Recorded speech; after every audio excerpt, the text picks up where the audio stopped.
وعلى آله وأصحابه ومن تبعهم بإحسان إلى يوم الدين. يا أيها الذين آمنوا اتقوا الله حق تقاته ولا تموتن إلا وأنتم مسلمون. رب اشرح لي صدري ويسر لي أمري واحلل عقدة من لساني يفقه قولي أما بعد. Baik, terima kasih kita ucapkan kepada bonda ataupun hajah kita pada pagi ini. Seterusnya, tuan-tuan, muslimin, muslimat, pendengar, pengikut setia kuliah Duha kita, SPAQ yang dirahmati dan dikasihi Allah Subhanahu Wa Taala sekalian. Apa khabar semuanya pada pagi ini? Mudah-mudahan di hari Minggu pada hari ini semuanya sedang berada dalam keadaan jasmaninya, fikirannya, inteleknya, bahkan rohani dan spiritual kita sentiasa sihat dan disuburkan dengan amalan-amalan yang saleh, insya-Allah. Tuan-tuan muslimin, muslimat yang dirahmati dan dikasihi Allah Subhanahu Wa Taala. Saya ucapkan tahniah kepada tuan-tuan sekali lagi kerana pada pagi ini dapat terus bersama selepas kuliah bersama dengan Ustaz Nazri tadi, terlengok kesungguhan. Kalaulah para penyampai ilmu boleh duduk dalam kereta, saya nampak tadi seketika sebelum kita mula, boleh mula kuliah penyampai ilmu, cari line, cari masa untuk berkongsi ilmu dengan kita, apatah lagi kita pada hari ini sebagai penuntut ilmu. Sudah tentulah mujahadah, kesungguhan kita agar lebih baik daripada penyampai-penyampai ilmu itu sendiri, insya-Allah. Tuan-tuan yang dirahmati Allah Subhanahu Wa Taala, insya-Allah pada pagi ini sebelum kita sambung kuliah kita berkaitan dengan adabul mufrad yang mana kita akan sambung pada poin yang ke-88 di muka surat 81, saya nak kongsikan sedikit dulu sebagai mukaddimah kita pada pagi ini pesanan daripada Imam Syafi'i rahimahullah kepada kita tentang ilmu, ya. Ini sebagai motivasi lah, dorongan kita tentang ilmu yang kadang-kala kita diuji oleh Allah, yang kadang-kala kita ini merasa kurang bersemangat, kadang-kadang kita merasa diri kita ni macam rasa jauh daripada Allah Subhanahu Wa Taala. Moga-moga dengan pesanan dan kata-kata hikmah seumpama ini memberikan kekuatan, memberikan dorongan kepada kita penuntut-penuntut ilmu. Baik, apa kata Imam Syafi'i rahimahullah dalam beberapa pesanan beliau, iaitu dalam kitab Diwan Syafi'i. Katanya ialah merantaulah orang berilmu dan beradab tidak akan diam di kampung halaman. Tinggalkan negerimu dan merantaulah ke negeri orang. Tinggalkan tanah air dan mengembaralah. Bermusafirlah, nescaya kamu akan mendapat ganti kepada orang yang telah kamu tinggalkan. Boleh jadi kita tinggal sebahagian orang yang kita sayang, tapi Allah temukan dengan orang yang kita juga sayang nanti. Berlelah-lelahlah. Manisnya hidup terasa setelah lelah berjuang. Aku melihat air menjadi rosak kerana diam dia tertahan tak bergerak. Jika mengalir menjadi jernih, jika tidak, dia akan keruh mengenang. Singa jika tak tinggalkan sarang, tak akan dapat mangsanya. Anak panah jika tidak tinggalkan busur, tak akan kena kepada sasaran. Jika matahari di orbitnya tak bergerak dan terus diam, tentu manusia bosan padanya dan enggan memandang. Biji emas bagaikan tanah biasa sebelum digali dan dari tambang. Kayu gaharu tak ubahnya seperti kayu biasa jika di dalam hutan.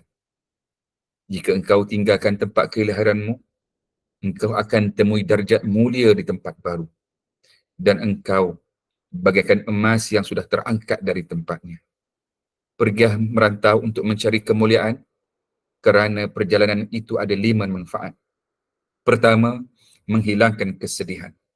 Kedua, mendapatkan kehidupan. Yang ketiga, memperoleh ilmu. Yang keempat, mengagungkan jiwa, dan yang terakhir, dapat bergaul dengan ramai orang. Masya Allah. Ini satu pesanan yang cukup baik kepada kita sebagai penuntut dan pencari ilmu dan kebenaran. Mudah-mudahan walaupun kita mungkin tak bergerak jauh daripada bilik ke ruang tamu kita, dari ruang tamu ke bilik kita merantau mencari ilmu dengan pelbagai kaedah dan cara. Mudah-mudahan Allah Subhanahu Wa Taala melimpahkan kebaikan, kerahmatan dan kebaikan kepada kita. Baik, betul ada yang tanya, Farhana tanya. Betul ada 5 manfaat kalau kita merantau mencari ilmu. Yang pertama, dapat hilang kesedihan. Yang kedua, mendapatkan kehidupan. Yang keempat, yang ketiga, mendapat ilmu. Yang keempat, mengagungkan jiwa. Mengagungkan jiwa bukan maksud kita sembah kan. Kita mensyukuri dengan jiwa kita ini Allah bagi kekuatan. Bagi kekuatan kepada jiwa. Yang keempat, kita dapat bergaul dengan ramai orang, insya-Allah. Itu dari segi maksud, dari segi lafaz literalnya mungkin seolah-olah nampak seolah macam kita puja diri, tak, bukan iaitu kita dapat memberi kekuatan kepada jiwa kita, insya-Allah. Baik, tuan-tuan muslimin muslimat pendengar yang dirahmati dan dikasihi Allah Subhanahu Wa Taala. Mudah-mudahan kata-kata semangat motivasi yang diberikan oleh Imam Syafi'i rahimahullah kepada kita tadi tentang kembara cari ilmu, kembara mencari kebenaran ini sentiasa subur dalam hidup kita. Bahkan tidak cukup sekadar kuliah mingguan kita ini yang kita lakukan, bahkan pencinta ilmu ni bila dia dengar je tentang ilmu, walaupun bukan melalui saluran SPAQ sekalipun, selagi mana ajakan kepada ilmu itu ajak kita beramal, ajak kita kenal Allah, ajak kita ikut Nabi SAW, ajak kita untuk beramal soleh, maka kita rebut, maka kita cari. Walaupun dunia pada hari ini secara umumnya manusia berebut-rebut tentang dunia, kan? Manusia berlumba-lumba kepada hiburan. Manusia berkerumun kepada perkara dunia dan seluruh isinya. Kita doalah pada Allah Subhanahu Wa Taala dalam keadaan kita tidak tinggal dunia dan urusan dunia. Allah bagi dorongan, Allah bagi kekuatan, Allah bagi kecintaan, bahkan kemudahan, kecintaan kepada kita untuk pergi kepada program-program majlis-majlis seumpama ini, walau siapa pun yang anjurkannya, supaya apa? Biarlah kita ni biar banyak guru, biarlah kita ini banyak ilmu, bila banyak suluhan, bila banyak dorongan ke arah kebaikan, maka ia juga mempermudahkan laluan kita ke arah kebenaran dan juga beramal soleh, insya-Allah, yang kita tak nak, kita lumba-lumba kepada perkara maksiat, kepada kemungkaran. Na'udzubillah min dzalik. Baik, tuan-tuan muslimin, muslimat yang dirahmati Allah Subhanahu Wa Taala. Jadi pada hari ini, sambungan tajuk kita kitab Adabul Mufrad ialah tentang tajuk yang sangat baik juga berkait dengan zuriat, anak-anak dan juga keluarga. Iaitu apa dia? Mendoakan teman supaya diberi banyak anak dan juga harta. Tengok poin yang ke 88, Baik, kita tengok daripada Anas. Dia kata, satu hari aku datang jumpa Nabi SAW. Sementara itu aku hanya bersama ibu dan mak saudara aku iaitu Ummu Haram. Lalu Nabi SAW berkata, boleh tak aku solat bersama kamu? Waktu itu bukanlah waktu solat yang wajib. Seseorang bertanya padanya, yang satu orang Anas itu di posisi mana? Beliau menjawab, ada di posisi kanan. Kemudian beliau solat bersama kami dan mendoakan kami sekeluarga supaya diberikan kebaikan dunia dan akhirat. Lalu ibuku berkata, wahai Rasul, doakanlah buat anakku. Lalu beliau mendoakan supaya aku diberikan kebaikan. Di akhir doanya, dia membaca. Apa doanya Nabi baca kepada mak dan keluarga Anas bin Malik ni? Allahumma kthir malahu wa waladahu wa barik lahu fih. Apa maksud dia? Ya Allah, banyakkanlah ia harta ataupun akan hartanya dan anaknya, dan berkahilah daripada harta dan juga anaknya. 88. Tengok hadis ini hadis sahih dalam riwayat Muslim. Subhanallah. Tuan-tuan, muslimin muslimat yang dirahmati Allah Subhanahu wa taala. Di bawah tajuk doa kepada teman supaya dapat harta, supaya dapat anak yang baik.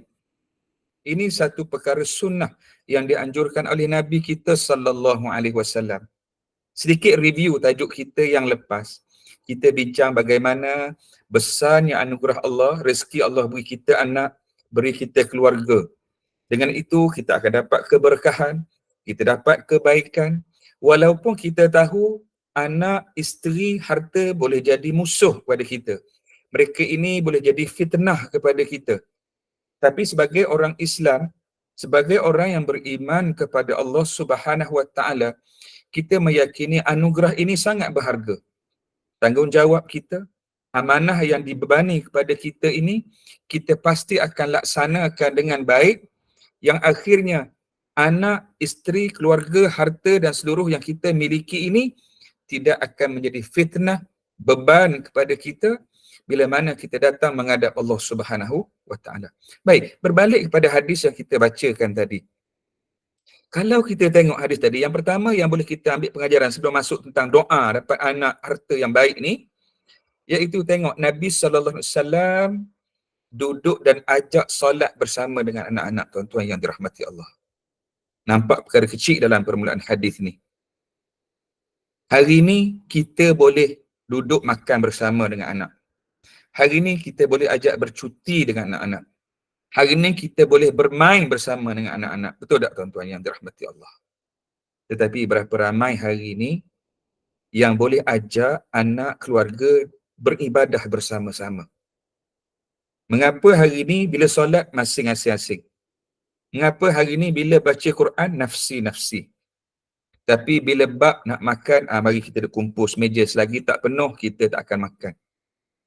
Jom kita bercuti sama-sama. Selagi abang, kak long, adik, acik tak balik cuti, kita tak akan pergi bercuti. Subhanallah.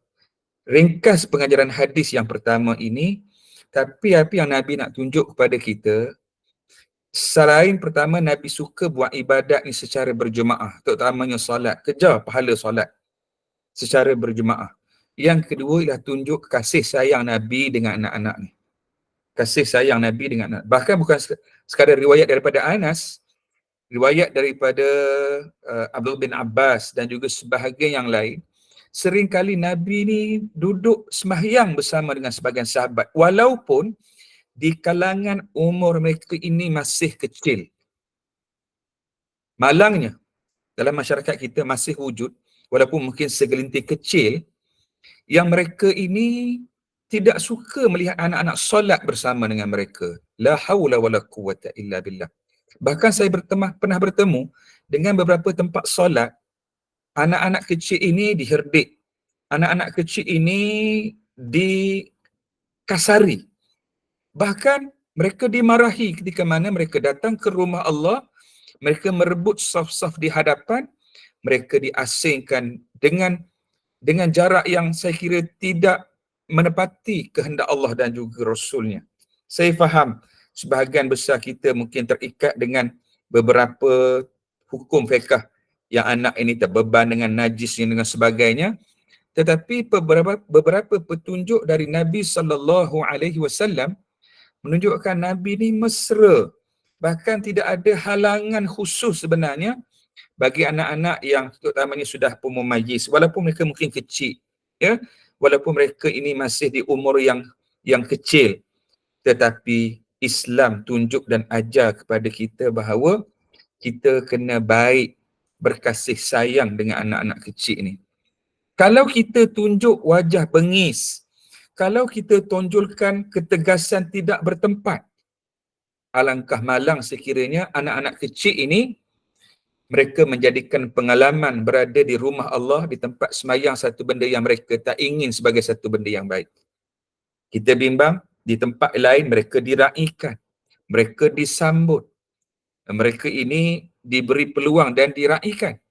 Tetapi ketika mana berkait dengan ibadah, mereka akan ada satu sentimen perasaan, oh, orang ini garang, orang ini marah, orang ini tak suka. Bagaimana tuan-tuan? Nak ke kita ni jadi punca, jadi asbab kepada orang tak nak kebaikan? Nak ke kita ni jadi orang yang dah lah tak boleh nak ajak kebaikan? Na'udzubillah. Kita menjadi pendorong pula ataupun pencegah kepada anak-anak yang ingin membuat kebaikan. Subhanallah. Di tempat saya, bila saya jumpa tengok anak-anak kecil, solat subuh ni tuan-tuan yang dirahmati Allah. Solat subuh. Kita kalau nak jumpa anak-anak muda, budak-budak kecil datang rumah Allah, cukup suka tuan-tuan yang dirahmati Allah. Betul tak? Kalau solat zuhur ataupun solat-solat lain maghrib kan, mungkin jugalah dah habis waktu belajar, dah bekerja. Kalau ada anak kecil datang, saya pernah tanya di rumah tempat saya, surau. Saya nampak konsistennya budak ni, seorang-seorang dia. Saya pernah tanya, adik, mana ayah? Mana ayah nak tunjukkan? Sebab saya kata, siapa ayah ni, hebat ni budak ni. Setiap subuh, tuan-tuan yang dirahmati Allah, dia kata, ayah tak ada. Saya ingat ayah meninggal, dia kata, ayah pergi kerja. Saya kata, datang siapa? Datang seorang-seorang, subhanallah. Datang dengan apa? Jalan kaki ke surau, subhanallah. Kuasa rumah saya ni tuan-tuan, kadang-kadang banyak anjing liar. Banyak anjing liar. Rupanya si budak kecil ni baru darjah 3, 9 tahun. Baru darjah 3. Boleh bangun waktu gelap subuh dalam kegelapan datang ke rumah Allah. Sembahyang subuh, tuan-tuan yang dirahmati Allah. Kita pegang, gosokkan, doakan. Seperti mana doa Nabi, ajar kepada Abdullah bin Abbas, Allahumma faqihu fid din wa 'allimhu ta'wil. Sejuk betul sungguh kata perut mak dia mengandung. Sebab apa? Dia boleh datang ke rumah Allah dalam keadaan dia seorang diri, tak ada ayah dia. Dia sahut panggilan azan itu dengan mengayuh basikal. Dia budak kecil.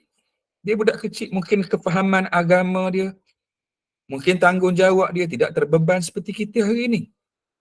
Tapi Allah pilih dia. Allah lembutkan hati dia. Dan ada sebahagian jemaah saya ni yang duduk semayang ni, bagi duit macam mana jemaah kita dah sebut di sini. Ada duit, bagi duit belanja sekolah kat dia. Dorongan untuk dia. Dan ini yang diinginkan oleh Islam.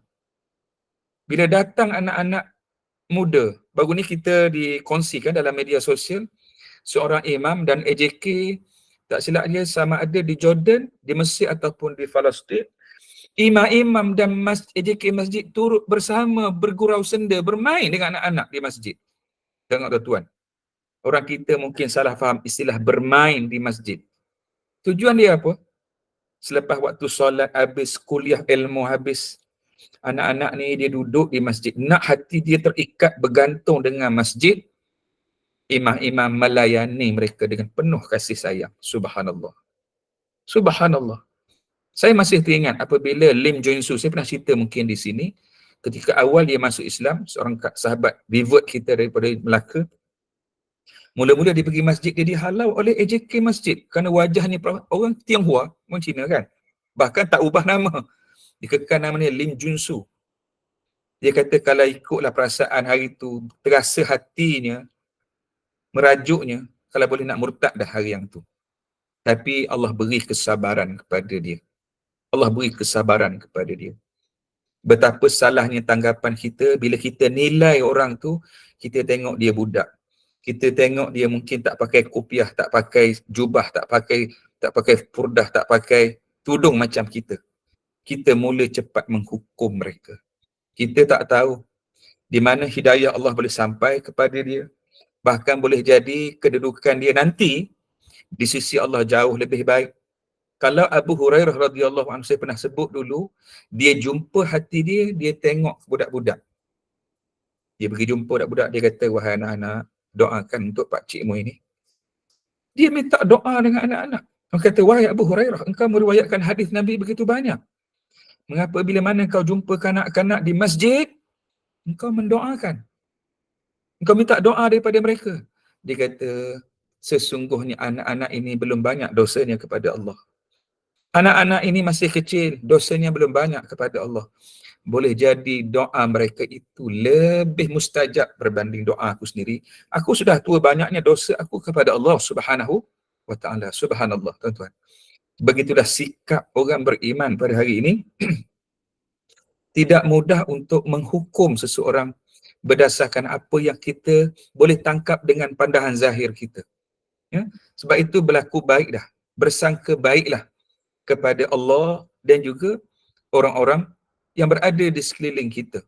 Selagi mana kita tidak tahu tentang bagaimana isi hati mereka. Sahabat Nabi, bayangkan dalam peperangan, ketika dia sedang berperang dengan seorang musuh, ketika dah nak sampai dah kedua-dua bertarung dan nak tikam musuh dia ni seorang kafir, tiba-tiba orang kafir ini mengucap la ilaha illallah. Dia pun dia kata ni memang cara nak berdusta dah ni, nak mengelak ni, takut kena bunuh ni. Dia pun tikam bunuh orang kafir ni. Kemudian dia datang jumpa Nabi sallallahu alaihi wasallam. Apa kata Nabi? Wahai sahabat, adakah kau tahu isi hatinya? Subhanallah. Bayangkan ini dalam perang. Bagi kita tak, kalau kita pun berada dalam situasi itu, berperang, bertakir, bersungguh-sungguh ni, sampai rebah, orang ni tiba-tiba mengucap ni, memang dia nak mengelak ni. Memang dia nak lepaskan diri dia. Pada kita pun begitu. Tapi Nabi jawab dengan tegas. Berulang kali. Adakah engkau merobek dan kau tahu isi hati dia? Dia mengucap tadi sebab dia nak lari diri ke? Dia betul-betul ikhlas hidayah Allah tiba pada waktu itu kepada Allah? Subhanallah. Tuan-tuan, bayangkan. Kalau dalam bab jihad perang, begitu pun Nabi suruh kita sangka baik, serah urusan kepada Allah, apatah lagi dah soal dakwah kita pada hari ini. Terus dakwah kita pada hari ini.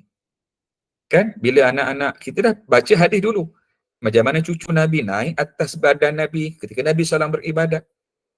Adakah Nabi herdik? Tak. Bahkan sahabat kata, ya Rasulullah, aku ada ramai anak, tapi aku tak pernah cium mereka. Nabi kata, tidak akan dikasihi orang yang tidak mengasihi. Ya Allah.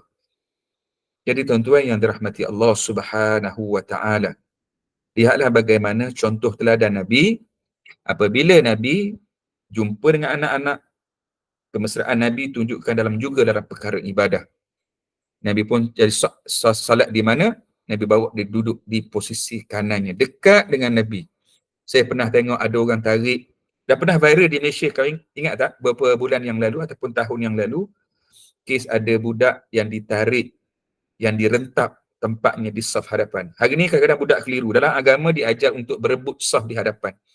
Bila mana anak ni dah semangat, dah rebut nak duduk saf depan, tiba-tiba ditarik keluar. Kadang-kadang dalam masalah yang sangat kecil, pakaian dia tak jubah pakai semana AJK. Lainlah kalau budak ni, dia duduk betul-betul belakang imam ni, jadi boleh menggantikan imam, sekretariat imam ni, ada masalah kan. Ini kadang-kadang duduk di saf yang besar, yang panjang, yang memang dia rebut nak dapat fadilat keutamaan solat di saf depan. Bukan hak kita. Salah dalam Islam, kita menarik, mengambil tempat orang yang dah pun, dia dah awal-awal nak rebut saf depan. Betul tak? Sepatutnya kita galakkan lagi. Bila ada anak-anak yang dah memang datang awal, rebut nak duduk saf depan, kita rasa berbangga. Allah Rabbi, seronoknya kan. Kita duk berjuang isu Palestin ni. Kita kata kalau boleh satu hari nanti Palestin akan dibebaskan. Bila mana kita tengok semayang subuh orang Islam ni seperti semayang Jumaatnya, seperti semayang rayanya yang ramai. Tapi kalaulah hari ni masjid surau kita masih kurang, cuba apa? Cuba cek. Takut kadang-kadang kita yang menjadi punca kepada halangan, menjadi kepada terujarnya anak-anak kecil ataupun anak muda ini untuk ke rumah Allah Subhanahu wa taala. Dan hari ini alhamdulillah banyak juga masjid kita buat inisiatif.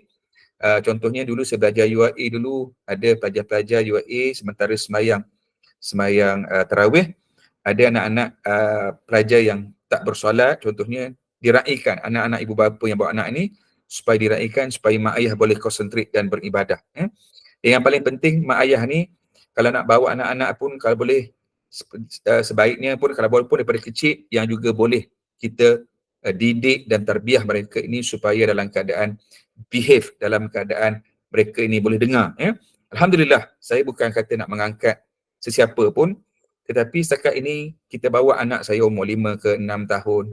Alhamdulillah kita letak dekat di sebelah kita, dalam keadaan mereka bersolat dengan baik, tidak muat gangguan. Kadang-kadang bila kita pisahkan anak-anak di belakang bersama rakan-rakan ni pun kadang-kala boleh menjadi punca kepada kebisingan, menjadi kepada mereka ni luar kawalan, ya. Tapi bila mana kita bawa mereka yang boleh faham, dididik dengan lebih baik, kita bawa bersama dengan kita, duduk bersama saf kita yang tidak mengganggu dari segi soal hukumnya, fiqahnya, maka itulah yang terbaik. Terutama kita tak nak mudarat seperti dibuat bising, seperti mungkin dia dicolik, seperti dia mungkin terjatuh ketika bermain, maka itu yang lebih baik. Tengok dalam hadis ini, Nabi memposisikan di sebelah kanannya. Menunjukkan apa? Ibadat dengan Allah itu memang kena dianjurkan, biar bersama. Yang kedua, kemesraan, kebaikan dengan anak-anak kecil mesti juga dibuat. Hari ni banyak masjid surau kita mesra OKU je. Mesra orang tua je. Kursi ada orang tua nak semayang disediakan banyak. Tetapi bila kita nak mesra untuk semua ni, anak-anak kecil ni. Dulu saya tengok sekarang masjid tu dibuat tali rentang. Seolah-olah ini crime scene area kan. Seolah-olah budak ni terpisah jauh. Sedangkan mereka ini selayaknya mendapat sambutan. Kalau tengok di Masjid Temerloh ya, hari ini yang menjadi antara masjid contoh yang penuhnya, antaranya ialah saya tanya kepada mereka, ialah diberi dorongan. Kan, walaupun mula-mula mungkin upah, kadang-kadang mungkin galakkan. Lama-kelamaan, hati budak ni walaupun asalnya mula seronok sebab dapat upah dan dorongan, lama-kelamaan hati dia lekat. Dia seronok. Selain masjid itu cantik, dikelilingi ahli-ahlinya yang berwajah manis, most welcoming. Kan? Jangan kita garang tidak bertempat. Okay? Itu yang pentingnya. Kemudian apa lagi kata Nabi SAW, kita nak sampai kepada poin tajuk kita dalam hadis ini ialah Nabi ni, kemudian Nabi apa? Beliau pun solat bersama kami dan mendoakan sekeluarga supaya diberikan kebaikan dunia dan akhirat. Doakan kebaikan dunia dan akhirat. Ingat tak dulu kuliah kita awal-awal dulu, Abu Hurairah kan, dia duduk kat rumah dia, dia bagi salam kat mak dia, didoakan kebaikan kepada mak dia, dan mak dia pun menjawab dan mendoakan kebaikan yang lebih sama. Allah Rabbi. Kan? Ini tanggungjawab seorang mukmin. Orang beriman, bila dijumpa orang Islam lain, dia mesti doakan kebaikan, bukan laknat. Bukan di sisi ahli sunnah, di orang beriman, dia mencela dan melaknat saudara Islamnya. Sebab itulah kata Nabi SAW, orang Islam yang baik ini ialah Muslim yang lain merasa aman daripada lisan dan juga tangannya, kejahatannya. Jangan disebabkan tangan kita tulis ke, kita pukul ke, ataupun lisan kita yang kita ucapkan menjadikan Muslim lain terluka, menjadikan Muslim lain merasa marah kepada kita. Disebabkan dua perkara ini. So jaga, walaupun payah, apa yang ada di antara dua bibir dan apa yang ada di antara dua kelangkang. Okay? Jadi mudah-mudahan Allah Ta'ala jaga lisan kita, jaga tangan kita, jaga maruah dan kehormatan kita daripada melakukan kejahatan kepada orang lain. Jadi Nabi ni jumpa orang, Nabi doakan. Kemudian dia kata lagi kepada Nabi, ya Rasulullah, doakan buat anakku pula. Hari ni yang pelajaran yang ketiga kita boleh ambil ialah bila jumpa orang baik, kalau tadi Abu Hurairah jumpa mak dia, dah tentulah doa mak, rahmat mak, redha mak akan mendapat redha Allah Subhanahu Wa Taala. Jadi kalau kita jumpa orang baik pada hari ini, jangan hanya dapat manfaat ilmunya, kalau boleh minta juga doa kebaikan daripada dia. Seperti mana Ibu Anas kata apa? Wahai Rasulullah, doakanlah buat anakku ini. Lalu beliau mendoakan supaya diberikan kebaikan. Jadi Nabi doakan. Nabi doa apa? Allahumma kthir malahu wa waladahu wa barik lahu fih. Ya Allah, banyakkanlah harta dan anaknya dan berkahilahnya.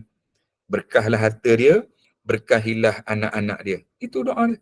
Dalam Islam kan semua doa kan. Kita pergi majlis kahwin, barakallahu lakuma wa jama'a bainakuma fi khair, barakallahu lakuma wa barik alaikuma wa jama'a bainakuma fi khair. Kan? Allah berkatilah kamu berdua. Ya Allah berkatilah kamu berdua dan himpunlah kamu ke arah kebaikan. Tengok, jumpa kahwin pun kita doakan, ketika sakit pun kan kita doakan syafakallah, bahkan bersin pun kita doakan kebaikan. Kalau tengok bersin ni mungkin benda yang tak baik pada sisi kita lah kan.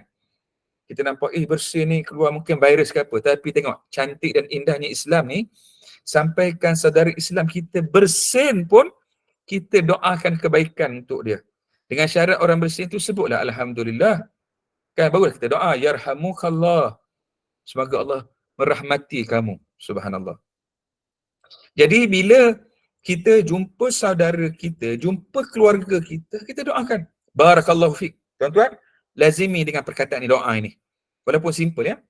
Kita berlatih sama-sama. Lepas jumpa kawan kita selain kita buat wa ilal liqa. Kan, jumpa lagi. Barakallahu fiik. Lazimkan benda tu. Semoga Allah berkati kamu. Kita pun yang dengar tu jawab, Allah yubariku fiik. Allah juga memberkahi kamu. Kan inilah sunnahnya. Inilah sunnahnya. Barakallahu fikum. Kalau jumpa ramai, barakallahu fikum. Hayakumullah. Tengok orang Arab sentiasa melazimkan di lidah mereka ni dengan salam, dengan doa, dengan ucapan yang baik-baik. Kan? Dengan ucapan yang baik-baik. Jangan kita gunakan lisan kita untuk cerca, untuk laknat, untuk kata tak baik, untuk namimah, untuk apa lagi? Untuk kita mengumpat, untuk kita mencerca, untuk kita jadi batu api, untuk kita bermacam-macam perkara yang lain. Tetapi kalau kita biasakan lisan kita dengan doa dan kebaikan, maka itu yang terbaik. Allahu yahdih. Semoga Allah beri hidayah, petunjuk kepadanya, kan? Ataupun kita jumpa orang-orang yang alim, kan? Hafizahullah. Kita kata, Ustaz Hafizahullah, semoga Allah memelihara menjaganya. Sebagaimana kita sebut Muhammad sallallahu alaihi wasallam, para sahabat radhiyallahu anhum ajmain, kan?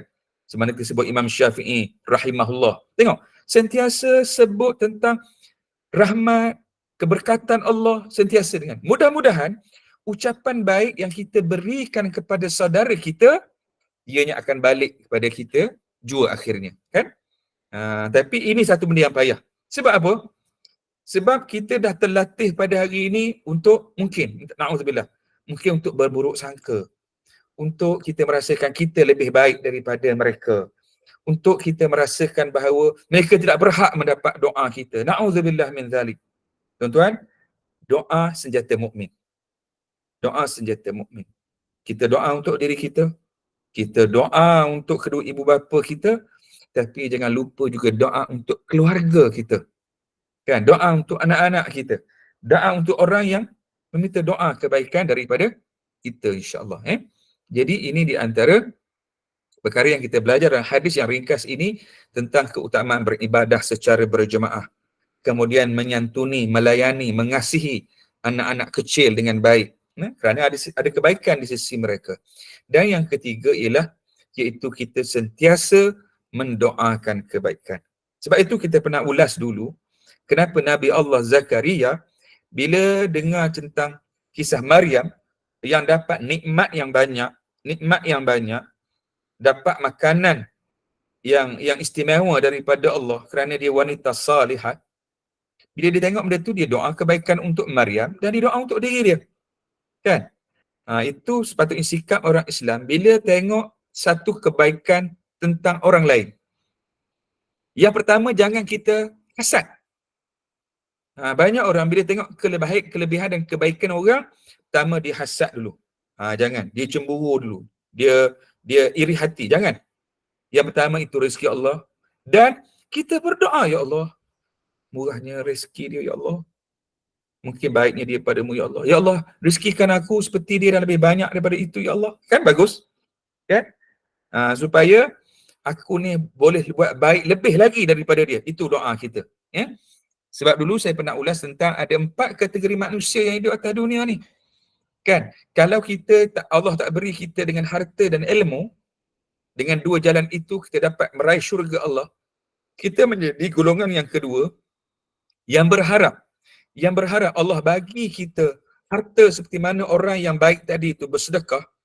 Kita berharap mudah-mudahan Allah memberikan juga syurga dia, kebaikan kepada kita, kerana harapan kita nak dapat kebaikan itu untuk melakukan kebaikan juga. Kan? Alangkah indahnya kehidupan ini apabila kita sentiasa mengiringi setiap perkara yang kita lihat dengan perkara kebaikan. Bukan pertama dulu, terus. Kita jangan ada negative thinking banyak sangat. Jangan pagi-pagi dah ada orang kata apa, negative vibes dalam diri kita ni. Bangun pagi ni aku nak kata kat siapa ni? Aku nak musnahkan siapa? Biarlah orang politik, dia bangun pagi, dia bukan perkara pertama dia fikir tentang hari ni nak makan apa, tapi hari ni aku nak makan siapa, kan? Kita orang biasa pada hari ni, biarlah bangun pagi, kebaikan apa aku nak buat? Dengan siapa silaturahim aku nak hubungkan pada hari ni? Saya sekejap lagi habis kuliah, ada tetamu datang ni, kan? Orang datang lah. Tapi alangkah seronoknya kita. Boleh jadi tetamu yang datang ke rumah kita hari ni, bawa rezeki, bawa kebaikan. Bahkan Islam kata layan dia 3 hari. TikTok. Kan? Layan sungguh-sungguh 3 hari. Ni kadang-kadang baru 3 minit, dah suruh balik dah. Baru 3 jam, kita dah rimah dah, kan? Melainkan kita ada urusan yang penting. Tapi dengan cara penuh beradab. Kan? Sebab itu kata Nabi SAW, sesiapa yang beriman dengan Allah dan hari kiamat, falyukrim dhaifuhu. Nabi sebut dengan tegas, sesiapa yang beriman kepada Allah dan hari kiamat, hendaklah dia memuliakan tetamunya. Ya Allah. Kan? Sebab itulah bila kita pergi Mekah, kita pergi Madinah, buat umrah, duyufur rahman, tetamu Allah. Sebab itulah kat sana mereka layan kita, terutama bulan Ramadan, kan? Rindunya Ramadan di Mekah dan juga Madinah, kan? Musim haji ke, kan? Seronoknya kita sebagai tetamu Allah. Apatah lagi kalau dia datang ke rumah kita, dia tamu kita di kalangan saudara mara kita, di kalangan jiran-jiran kita. Kita meraihkan mereka. Di samping adab sebagai tuan rumah, adab sebagai menyantuni sebagai tetamu juga mesti belajar supaya kita saling memperoleh kebaikan antara satu dengan lainnya. Jadi dalam Islam kita mesti menggalakkan doa. Kita mesti menggalakkan doa. Dan tadi sebab itulah Nabi Allah Zakaria, walaupun dia asalnya orang yang tua sangat, rambutnya dah beruban, isterinya mandul, tapi bila dia doa, kebaikan orang yang dapat nikmat dan diminta kenikmatan itu juga diberikan kepadanya, Allah beri dia anak yang mulia, Nabi Yahya. Seorang Nabi lagi Allah beri. Nampak tak? Kekuatan, kebaikan, kemuliaan. Bila nampak sesuatu kebaikan yang dimiliki oleh orang lain, kita mendoakan kebaikan. Ini sunnah. Tengok kebaikan orang, ingat doa. Ya Allah, berilah aku kebaikan. Kalau boleh lebih daripada dia, Allah, sehingga aku boleh buat kebaikan jauh pada dia. Kan? Tengok orang kaya ni, dia banyak infak harta perjalanan Allah. Ya Allah, baiknya dia. Ya Allah. Ya Allah, kurniakan aku juga harta sepertinya, Ya Allah. Sehingga aku boleh buat baik jauh lebih daripadanya. Bukan doa, Ya Allah, supaya aku boleh bermaksiat. Na'udzubillah, bukan itu. Kan? Bila nampak Allah, Ya Allah, banyaknya anak dia yang soleh, Ya Allah. Sejuknya aku tengok dia didik anak dia, Ya Allah. Kurniakan juga aku keluarga yang baik, Ya Allah. Itu nikmat. Kan? Itu nikmat. Jangan kita cemburu, kan? Kenapa dia ni lebih hebat pada aku? Dia tak semayang mana, tapi jangan, tidak. Bila nampak anak orang baik, keluarga orang yang bahagia, doakan. Cek diri kita, kan? Ya Allah, kan? Betapa selamat ni aku banyak buruk sangka ke, kan? Doakan kepada diri kita dan seluruh orang Islam supaya Allah beri kebaikan. Contohnya 2-3 hari ni viral juga dalam media sosial, ada tunjuk orang tebuk Quran, kan? Ada pakaian dia mungkin nampak tak berapa sesuai lah dengan orang yang menghafaz Quran, ya. Saya tengok isu ni mungkin dalam pelbagai perspektif, ya. Ialah mungkin kita kata kita tak boleh nak ukur orang dengan penampilan luarannya, kan? Tapi kita doakanlah mudah-mudahan anak-anak muda yang dalam diri mereka ni ada Quran. Mereka penjaga Quran. Mereka pembawa Quran. Allah beri hidayah petunjuk mereka ini sehingga Quran ini bukan hanya dapat hafalan di otak, di fikiran mereka, tapi juga subur, juga baik dalam hati mereka dengan tadabburnya, sehingga bukan hanya dalaman mereka ini sahaja. Hasil pemahaman tadabbur Quran dalaman ini diterjemahkan dalam penampilan mereka yang sejuk mata memandangnya. Kita doakan insya-Allah Yang kita nak dalam masyarakat kita, baik dalam, baik di luar. Hati yang suci, bersih. Hati yang suci, bersih. Iman yang sejahtera. Keyakinan yang sahih. Iman yang sahih. Kan? Niat yang ikhlas diterjemahkan dengan perkataan yang baik bila dia berbicara. Kan? Matanya yang memandang ke arah kebaikan. Pakaian dan penampilannya juga sejuk mata memandang dan penampilan yang baik. InsyaAllah mudah-mudahan Jadi ini kita kena doakan dalam masyarakat kita Adapun perbezaan-perbezaan yang sedikit yang ranting-ranting, yang cabang-cabang, tak perlu diperbesarkan kerana ianya boleh membawa kepada perpecahan dalam masyarakat kita. Baik, itu poin kita daripada hadis yang kita baca 88. Baik, kita teruskan kepada poin yang ke-89 di bawah tajuk kasih sayang ibu. Ini macam pengulangan tapi tak apa. Kita tengok apa manfaat ataupun pengajaran yang boleh kita dapat daripada poin yang ke-89 ini Baik, daripada Anas bin Malik juga telah datang seorang wanita kepada Aisyah radhiyallahu anha, lalu Aisyah beri 3 buah kurma. Wanita itu kemudian memberi kepada setiap anak 1 buah kurma dan tinggal 1 kurma di tangannya. 2 anak kecil sudah makan 2 buah kurma itu dan memandang kepada si ibunya.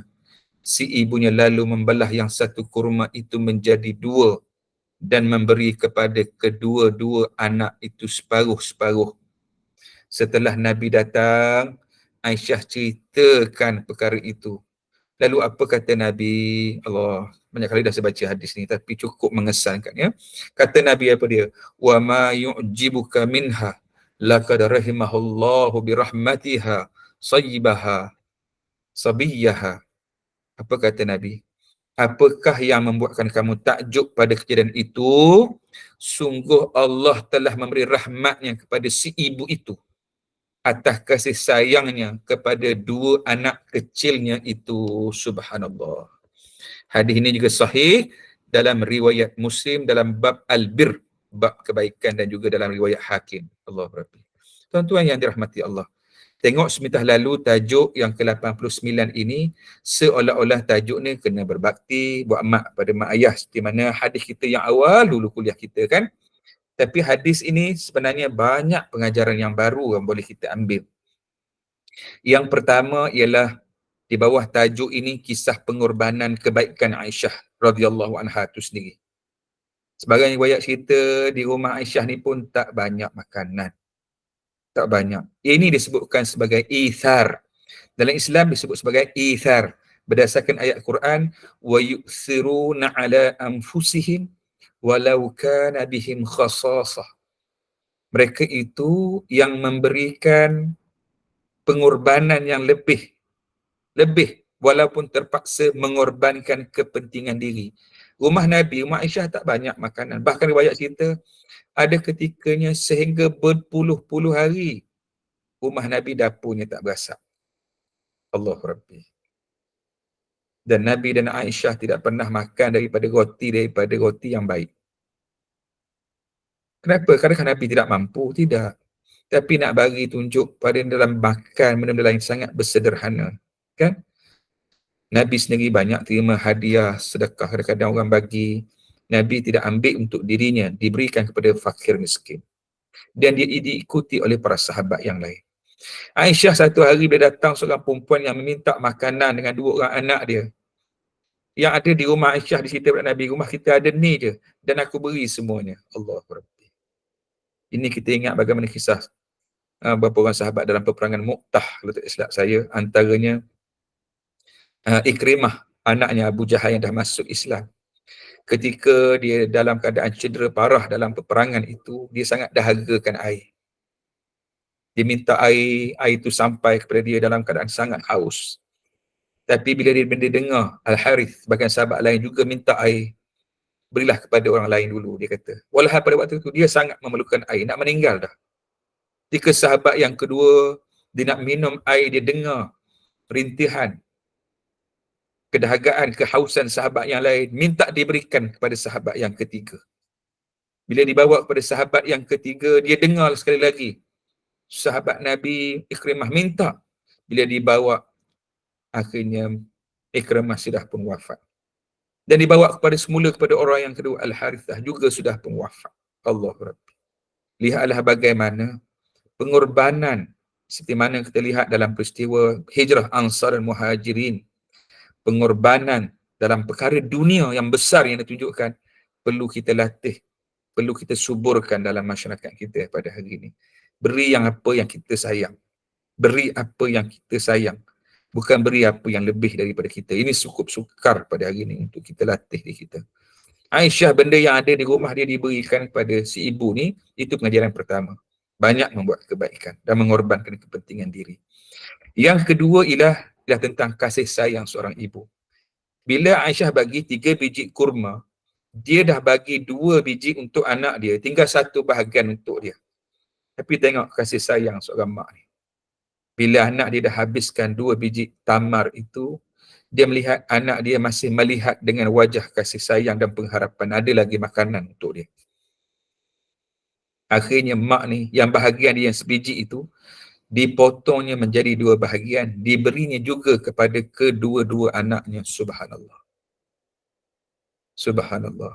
Bila Aisyah cerita pada Nabi, mungkin Nabi kata, apa yang membuat engkau takjub itu, sungguh Allah telah memberi rahmat kepada ibu itu kerana kasih sayangnya kepada kedua-dua anak kecilnya.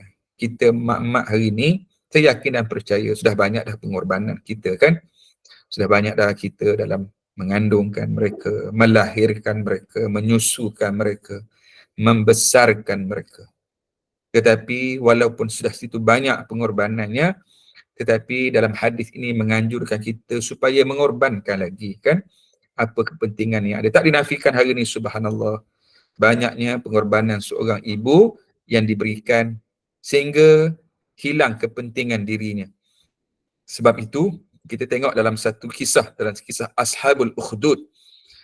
Tuan-tuan kalau sering baca surah Ashabul Ukhdud kan, Qutila ashabul ukhdud annari dhatil waqud idhum 'alaiha qu'ud wa hum yaf'aluna bil mu'minina syuhud wa ma naqamu minhum illa an yu'minu billahil azizil hamid.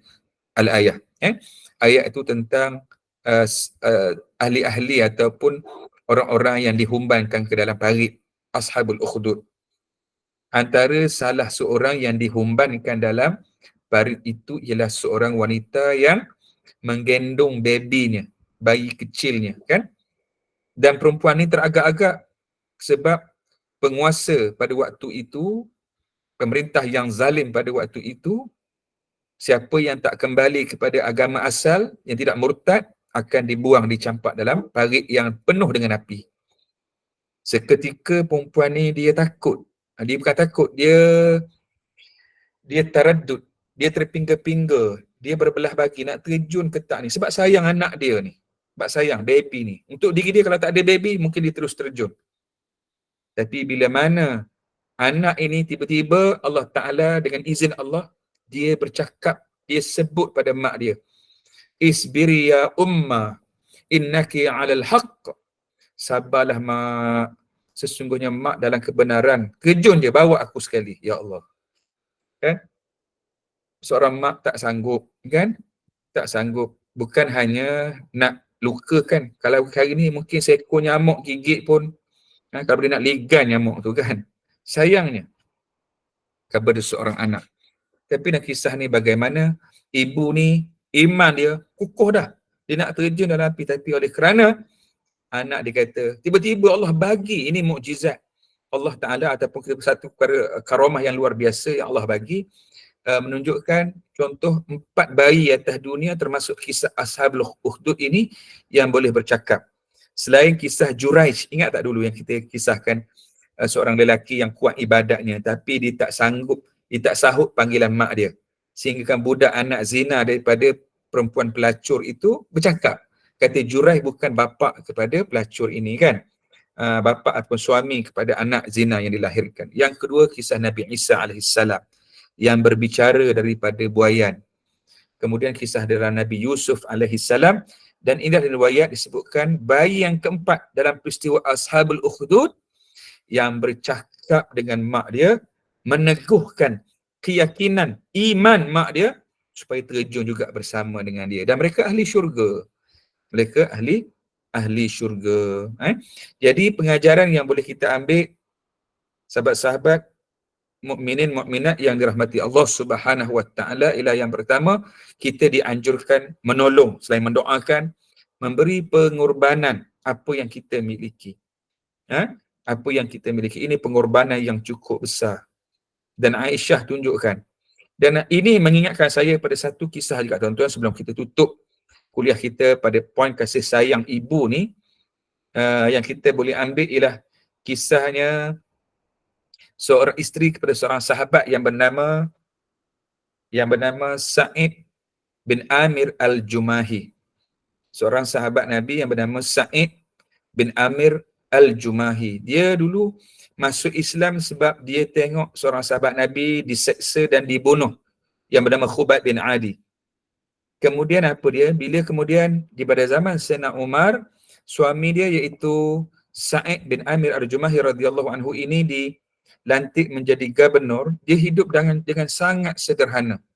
Sangat sederhana.